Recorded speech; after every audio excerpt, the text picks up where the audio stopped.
ആധുനിക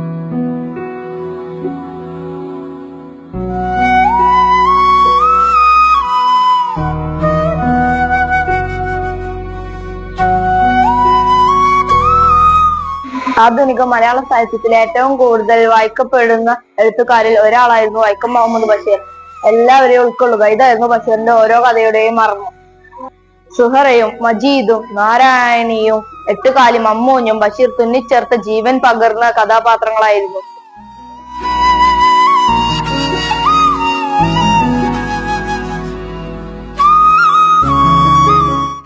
ജീവിതത്തിലെ പറ്റിയായ യാഥാർത്ഥ്യങ്ങൾ രസകരമായ രീതിയിൽ ബഷീർ ഓരോ കഥയിലും വരച്ചിരുന്നു. ശബ്ദങ്ങളിലൂടെയും മതിലുകളിലൂടെയും പാത്തുമ്മയുടെ ആടിലൂടെയും ബാല്യകാല സഖിയിലൂടെയും വായനക്കാരെ വ്യത്യസ്ത ലോകത്തിലേക്ക് എത്തിക്കുന്നു.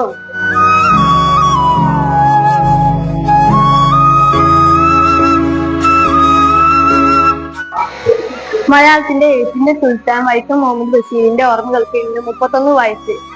1994 ജൂലൈ 5-ന് 86 വയസ്സിലാണ് അദ്ദേഹത്തിന്റെ അന്ത്യം. സാമാന്യമായി മലയാള ഭാഷ അറിയാവുന്ന ആർക്കും മനസ്സിലാവുന്ന ഭാഷയിൽ നോവലും കഥകളും എഴുതി ജനഹൃദയങ്ങളിൽ സ്ഥാനം പിടിച്ച എഴുത്തുകാരൻ.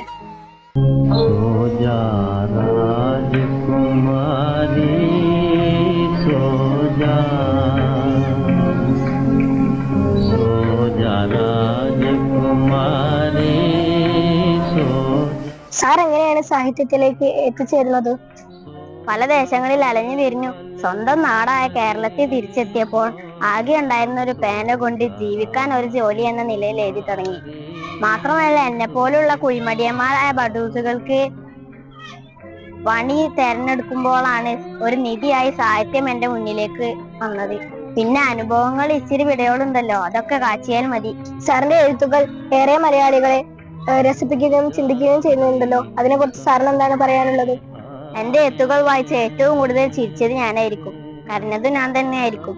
കാരണം അതെല്ലാം എന്റെ അനുഭവങ്ങളായിരുന്നു.